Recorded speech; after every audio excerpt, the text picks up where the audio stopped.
Hello and welcome to the Neurology Nuts and Bolts podcast, a podcast all about constructing your career in neurology. I'm your host, Sara Schaefer from the Yale School of Medicine. Today is the first episode in our About Face series, in which we will discuss career paths that have shifted. We are going to be talking with Audrey Nath, whose name you may recognize as our esteemed jingle creator, and who is a neurologist in Houston, Kathrin LaFaver, a neurologist and movement specialist in Saratoga Springs in New York, and Wanda Castro, senior medical director at a pharmaceutical company. Each of these physicians started in academia and left that familiar world for a variety of other careers.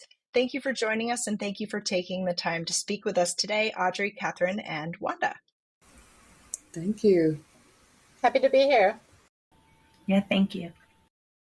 To start, why don't you take us on a quick overview of your career paths starting immediately after training? Wanda, do you want to go first? Yes, of course. So I did my residency in neurology at the University of Connecticut. I was unsure about what was going to be my next path. I always wanted to do movement disorders, but my grandmother had Parkinson's and passed away, so I decided not to do that. So I decided to do multiple sclerosis, and I went to UT Southwestern Dallas, Texas, where I did my fellowship. And from then, after fellowship, I joined there as faculty, later went back to the University of Connecticut as faculty, and at some point, 7 years into being in academia, I moved to industry, pharmaceutical industry, and I've been there for about 8.5 years. And what about you, Kathrin? Yeah, so I did a fellowship in movement disorders after my residency training. I did a clinical fellowship at Beth Israel Deaconess Medical Center in Boston, and then actually a 2-year research fellowship at VNIH under Mark Hallett. It was a wonderful time. And then I was really interested to join an academic program and start research in movement disorders. I had some limitations due to my visa situations. I'm a German citizen. I was on a J1 visa, so I needed a job that could support me for a visa transition and green card. And I was lucky to find a place at a smaller academic center at University of Louisville in Kentucky, and jumped in there as the only movement specialist at that place at the time. So had actually a great time there building a program that was also a lot of work. And so part of the reason why I ultimately decided to go to a larger academic center. So I joined Northwestern University in Chicago after 6 years. And my career path really shifted during the pandemic, and I will talk a bit later about that. So I was really motivated mostly due to personal reasons, but I decided to switch my path and ultimately join a community-based practice here in upstate New York about 1.5 years ago. And what about you, Audrey? So I started out in the MD PhD program at UT Houston, very much on an academic path. I did my child neurology residency in the Harvard system at Boston Children's, and came back to Texas Children's, did 2 years of fellowship in epilepsy and clinical neurophysiology, and I stayed on as an attending for about 18 months, during which time I was trying to write grants and getting my data to work, and eventually decided, I don't really want to renew these grants anymore and fight this anymore, and I'd prefer to have a more flexible job and have the opportunity to do locums and more advocacy work. Great. So before we get into that transition from academia, let's talk about what made you go into academia in the first place. What about the academic environment appealed to each of you, or was it just that was what you knew because that's how trainees are brought up in the academic environment? You want to take this one, Audrey? Sure. So being in an MD PhD program, it is hammered into you pretty early on that the academic pathway and getting research done is seen as an optimal pathway and the purpose of the MD PhD training. So for me, for many years, I didn't even think of any other options. And it didn't occur to me that maybe I could still teach students and fellows the way I do now in a different type of position. Kathrin? Yeah, I think I had very similar reasons. So being sort of brought up in an academic environment and also being really interested in participating in research and clinical trials, it was really a natural pathway I was looking for, and also initially found extremely stimulating. And I think, one of the advantages in academic medicine, there is some, you're usually at larger centers with many colleagues you can easily collaborate with, or ask for cases for input. There's conferences where there's a little bit more flexibility with your schedule. So I think for a lot of reasons, that was sort of the environment I was seeking out after my training. And Wanda, what was your experience? So for me, it was more that I did multiple sclerosis as a fellowship. So seeing myself in a private practice or any other setting doing multiple sclerosis was, I couldn't picture it because I like that the multidisciplinary aspect of treating them as patients and having everything within the same area. And that was the main reason. I also love my residence, and it was teaching, and it was one of the greatest things for me. So those two things were the two that kept me in academia for those 7 or 8 years. And Kathrin, we can start with you this time. When did things start to change in terms of your job satisfaction in academia? So I was mentioning that in my first job, I was hired as the only movement specialist after, some other people had left before me.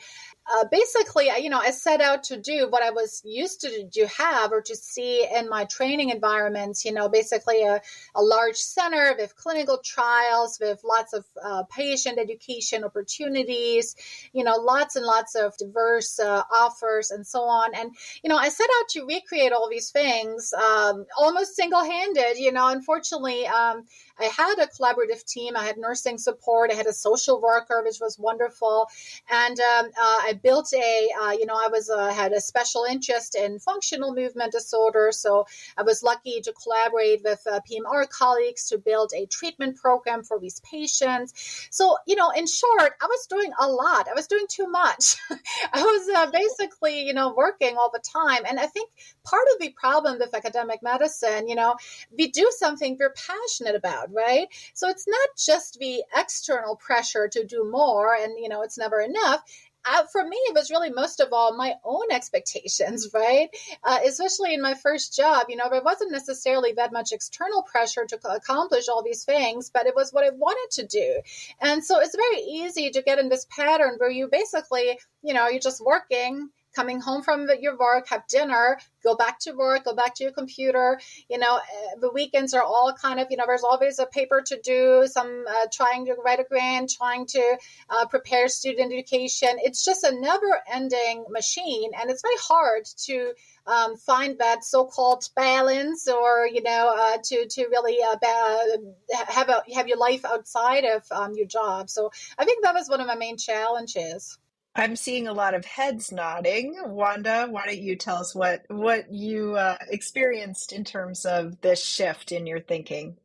Definitely. So I would say my experience was a little bit different than Kathrin. I had very limited resources. So I had a share medical assistant at the time, but I had to do all the real big bulk of the work. And at some point, I realized that I'm here until 9 p.m. at night. I have to come on Saturdays to finish my notes. It was never ending, doing the prior authorizations, doing everything by myself. And I was not going to compromise the time I had with my patients. That was something I was not going to be dedicating 10 or 15 minutes to my patient, because that's what was my schedule.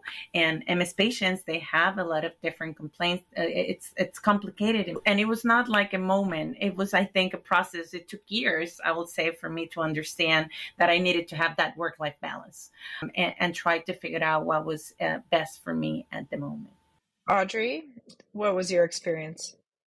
I'm kind of nodding along with the other two of you, because you're right. It's not just external expectations. For me, being on kind of a research track, and I had a grant, as long as I had a grant in front of me, for whatever reason, I just couldn't think of anything else, ever. And I couldn't turn that off. And maybe other people are able to. That's entirely possible. But for me, I just thought, oh, well, if I'm not thinking about it and then I don't get it, well, then it's because I spent that hour not thinking about it. And it was just a loop I could not get myself out of until I left academics entirely. So a lot of you have talked about this sort of internal pressure, and I can certainly relate to that, absolutely, as somebody who's currently in academics, as well as the external pressures. Tell us about the actual decision to make the switch. I imagine that came with a lot of doubt, maybe with an entire, process of shifting your own expectations for yourself, maybe a little bit of an identity shift. Tell us about how that went for each of you. Audrey? Sure. It was a big shift because since I was 22 years old in the MD PhD program, that was kind of told to me as this is the optimal way, and anything else was kind of a cop-out. So it was a big shift for me to realize, you know what, if I'm seeing patients and writing papers and teaching people in a different job, and I have more time to do the things I'm interested in, that's cool. It probably took me a good 6 months to kind of wrap my head around that, I think. What about you, Wanda? So my mother had cancer, and she passed away in May 2013. We had a really good conversation, which was very interesting, at the parking lot of my academic center. And I was coming from one clinic, going to the other clinic, and I was sitting in the parking lot with my mom, and she was very ill. And she said, Wanda, I know you're not happy, but I know that you love what you do and you love your patients. And there were things that give me joy, but others didn't. And at some point I decided to, let me just apply. I applied, and I was never called in for an interview until like 7 months later, which was very, very interesting. I said, everything happens for a reason. And at that point is when I was ready to leave, even though I wasn't sure what it was. And that was another process to be able to get the job. But it was over a year process to get everything. Kathrin, you want to weigh in here? And also, please share with us who you talked to through all of this process. Who did you turn to for advice? Sure. So my story was a little bit different. I had just come to Chicago in the summer of 2019 with high aspirations of really starting, dedicating myself more to functional movement disorders, starting a research a program in collaboration with institutions there, and then of course about 6 months later the pandemic started and things started to look a little bit different, and many things obviously were shut down. The city was shut down, right? We were kind of living in downtown Chicago. The schools were out. It was just a very different scenario. And ultimately, for me, my position, my decision to leave that situation was ultimately very personal. So I was diagnosed with an autoimmune disorder that really shifted my perspective from that, constantly working mindset. And I was trying to take my own advice, but I would give to patients, right, to kind of really have balance and make time for myself, right, for exercise, for rest, for eating a healthy diet, these things that we like to so easily recommend to our patients, and yet I wasn't really following that advice myself at the time. And my son was also, so I have two children, they're now 7 and 9. Our son has very complex disabilities and requires a very high level of care, and it was getting increasingly difficult, to do all the things I was doing, to go for frequent talks, conferences, spend weekends or weeks away from my family, and it was just more and more difficult to arrange that. And so I started to look outside, and so I talked with many people who left academic medicine and went to industry, right? Because that's sort of a common thing if you want to continue to do research. And I mean, ultimately I decided, I do want to actually stay in clinical medicine. It's ultimately what I really enjoy, is seeing patients, having that one-on-one interaction with people. And so I decided to go a very different pathway and actually join a community-based neurology practice. So I'm kind of back to doing still a practice of a movement focus, but also really seeing general neurology. So I kind of relearned or reacquainted acquainted myself with more general neurology, and I've been enjoying it immensely. So I have to say, didn't have this particular person I was necessarily following in that pathway, but I took advice from many others who I guess did something different, kind of left a clinical practice, and I decided to do the opposite and leaned more in, but basically got rid of a lot of other responsibilities. So I don't do research in my current setting. I don't do teaching. That goes to the classic saying that doctors are the worst patients, right? And Wanda and Audrey, did you have any particular people that helped you through this process? And Kathrin talked about where she went afterwards. Could you share with us where you ended up going and how you made that decision? Audrey? Yeah, I knew two other epileptologists who were academic, one who left to read EEGs remotely and another who left to read intraoperative monitoring remotely. So I did know two people who had made that transition successfully, and I was able to talk with them. So ultimately, I ended up having a full-time job, which I still do, reading intraoperative neuromonitoring, things like evoked potentials, SSEPs, MEPs during surgeries, and it's all remote on my computer. And I also read some remote EEGs on the side as well.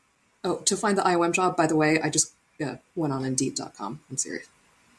I got a contract 6 days later. All right, so you're fully telemedicine, and also said that you do a little bit of locums. Is that correct? Exactly, yes. For now 2 years in a row, I've done 2 weeks of peds neuro locums in Hawaii, and I also have a part-time position at UTMB, so I end up there maybe once every couple months. 2 weeks in Hawaii. I'll take that job. Highly recommend. Wanda, tell us about what you ended up doing and who helped you along the way. So actually, I did not knew anyone that was outside of academia at the moment, right? I made the decision to go into pharma because I did pharmacy school. I'm a pharmacist before I went to medical school. So I was a pharmacist, and then I was like, well, maybe this will help me if I go to industry, right? And I only applied to one industry because I felt that it was aligned with my values and with what I used to do. And I was like, if I'm going to a company, it will be X company. And that's also why it took this big process. When they called me for the interview, I applied for a role that I did not get because I didn't have enough research experience. So then it took another 6 months or so to have a position within medical affairs. And I wish I had someone that I could have talk about and discuss my thoughts. And I think that's why now I've been helping other of my residents or my colleagues that are thinking about doing the transition, because I think the more we help each other, the better we can make these decisions.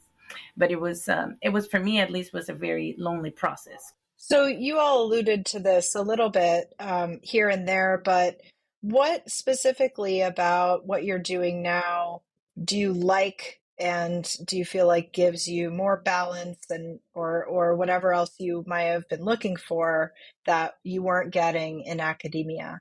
Kathrin? Yeah, so I still have a full-time clinical job. It's not like I'm not working hard, but I have really enjoyed a lot, actually, to, just sort of know, okay, my work is done for the day right now. I don't have to prepare for a talk. And I have really, it's hard to say no to so many things because I still get a lot of invitations, and I've just consciously decided to most of these, times not to do these anymore. But yeah, I have, really enjoyed having a better personal balance and found a better fit for my family. So we moved from Chicago, a very large city, to a small city in upstate New York. And it's just been a really nice slowing down of our lives just in general, while still having really nice opportunities and the things that are important to us. So I would say overall, my life balance has really been better. I have been able to take better care of myself. I do exercise now. I do eat more healthy. And, it's there's always parallels parallel lives and parallel fantasies we all still have sometimes, right? You're kind of like, well, what if, right? And, in another life, I still think sometimes, well, if I would have been more successful or maybe getting some philanthropy funding for research, it's, would have been fabulous to create something that I had set out to do. But the realities we ultimately live in, right, and having double roles as not only physicians, but also wives and mothers and other roles we fulfill, it ultimately comes down to, how do I want my life to proceed now that I'm in my mid 40s, right? Do I want to be in my mid 60s and look back and, just regret of the things I didn't get to do in my personal life, right? Because there's always the sense of delayed gratification and work always comes first. So I think, again, for me, the pandemic and my personal and my child's health challenges have in a way forced me to make a change that ended up being a very good fit for me. I'm going to take this opportunity to do a little plug to our The Art of Saying No episode, which was released in January of 2023, one of my favorites. And I think a very good rule for anybody in academics or anywhere else in their professional lives. Wanda, what about you? So I would say, within the new role here in industry, what I find myself is trying to get things that give me purpose, right? It is, yes, I have more work-life balance, but I also need to have the fulfillment of when I was in academia, how can I translate this? And I would say that at the very beginning was bringing the voice of my patients to whatever I was doing. Things has evolved during the years because I haven't had patients in so long, but I still remember many of those patients and how when we design any trial, when we are going to look at analysis of data, what are the things that were important for my patients or for my peers. The other part that for me was key is like I lose my residents, but I always said I have field medical, which I did a lot of their training. So it was that part as well that was key. And I would say when Kathrin talks about the pandemic and COVID, right? So I had some flexibility in my job in which I was able to take work home. And if I want to close the computer, I didn't have any meeting, I could do it later. With the pandemic, this flexibility even increased, right? We understood that nobody has to be 8 to 5 in the office. We could be hybrid and you can work some days from home. And that opened up, I think for me now, it's a lot more about my work-life balance. Similar to Kathrin, I also was diagnosed with some medical issues, and I had to find that balance of being able to take care of myself. I'm still working on that to make sure that everything is well. But I think one of the things I feel now in industry in general is the flexibility of timing and these hybrid roles in which you work some days from home, others at the office. Audrey, I imagine flexibility is also going to be in your answer. It's fabulous. Highly recommend remote work for that reason.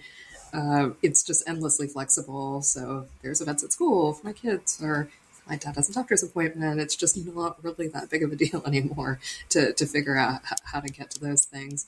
And then I have time to do other things, especially as the cases get less busy at the end of the day, to write comedy or write music or write an op-ed and do advocacy. So that's been really fun for me.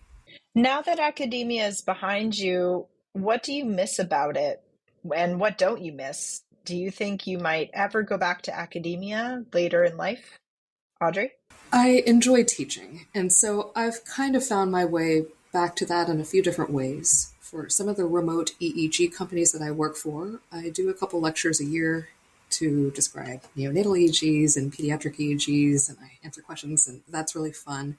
And then in my part-time appointment at UTMB, I get to work with fellows. So I feel like I've kind of found a way to get that one thing from academics that I kind of missed. What about you, Kathrin? I don't see myself going back. And, the main problem I see with academic medicine is that it adds up to I would say more than 2 full-time jobs ultimately, and now you have to fulfill your clinical responsibilities, and that is getting more complex, as we all know, right? I mean, there's no sort of, I think the challenges have increased, in the past decade, and so there's some more administrative burdens. There's just a lot of work associated with clinic that, again, you can't just fulfill in your so-called clinical hours.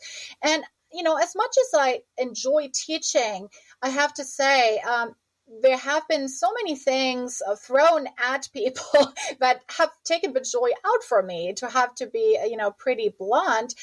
If a medical student just spends an afternoon with me in academic medicine, I have to spend another 15 minutes to fill out a form and evaluate that medical student based on very, very limited interaction. And that's just one example. So I really don't enjoy administration burdens, hurdles, not getting answers when, suggestions are being made. So, I have to say, academic medicine, it's just a huge administration that can make life difficult in various ways, even with people having the best intention and trying to, improve things like with the teaching and so on. But it ultimately trickles down for more work for faculty involved. And so that's a trend I've seen just in the, I guess, 9 years or so that I had been in academic medicine, but that has just become more burdensome to do things as simple as teaching a medical student. Similar, unfortunately, with research, it's become very difficult to get funding, right? There's many institutions are financially struggling, so there's less and less kind of intramural funding opportunities available for people.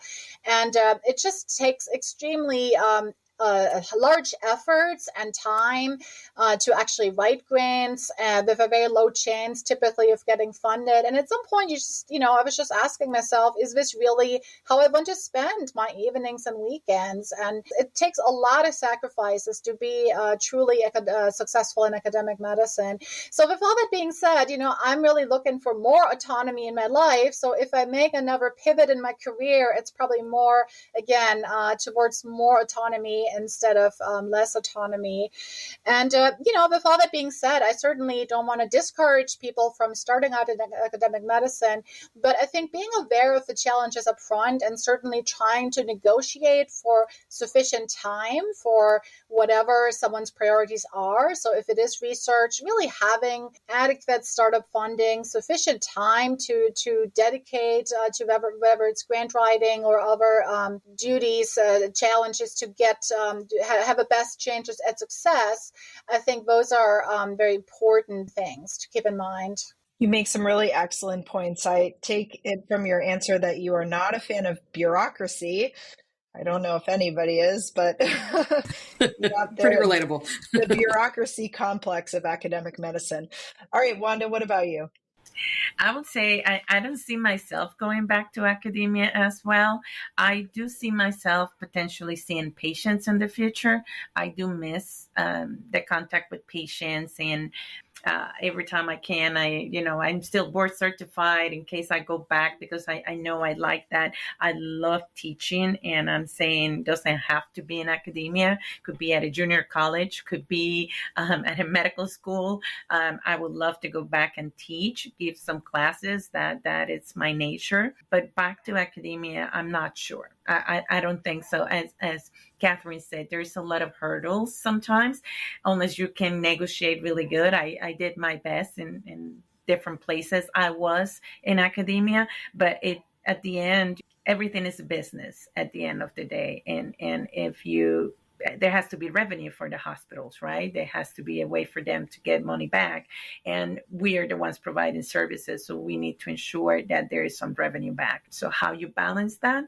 But I will say seeing patients, yes. Teaching, yes. Academia, not sure. Any parting words of advice from any of you?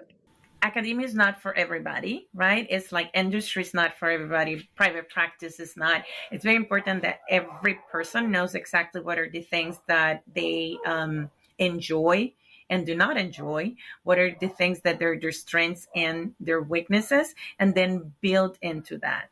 don't try to force a shoe that doesn't fit you, right? You might be hearing academia is the way to go. This is the best place, but it might not be for you. And that is fine. You're not losing, you're winning. Yeah, I would definitely say we have kind of talked a lot about all the negative things in academic medicine, and I certainly don't want to discourage people to try it out, but also be open to other career paths. I have to say, our careers are long, right? And I don't regret any of my choices in the past. I've made excellent friends, connections. I had, very interesting experiences in academic medicine, whether that was attending conferences, giving talks, being invited all over the country. I really don't regret any of that. I think for me, it was just like realizing now that I'm in my mid-40s, I needed a shift in my priorities. So again, I think my parting advice is, being open, exploring different paths, and not being afraid of making a change if either your personal situation or your priorities from more external circumstances change. I think that not being afraid of making changes is an important thing to keep in mind. Audrey, anything to add? I guess to everyone, kind of like what Wanda and Kathrin are saying, try your best to be true to yourself as best you can. Took me probably a decade too long to figure that out, but it's never too late. And like what Kathrin was saying, I do not regret the friendships from the entire path. You have all touched a lot on how we're all human people outside of our work, and that's an important thing to keep in mind always and forever. And also that your priorities might change over time and your life circumstances might change over time, and it's okay.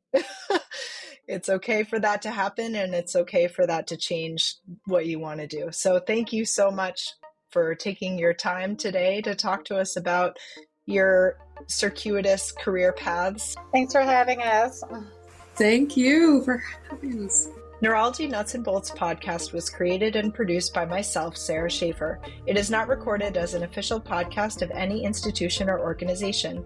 The podcast is unfunded. Opinions are those of the individual participants. Music by Audrey Nath, who was with us today. Artwork by Shivani Ghoshal. Want more content like this? Be sure to subscribe to the Neurology Nuts and Bolts podcast wherever you get your podcasts to hear more about constructing your career in neurology. Follow us on Twitter at NeuroBolts and on Facebook at Neurology Nuts and Bolts to stay up to date on new content and give us feedback on what you want to hear. And tell your friends. Thanks for joining us.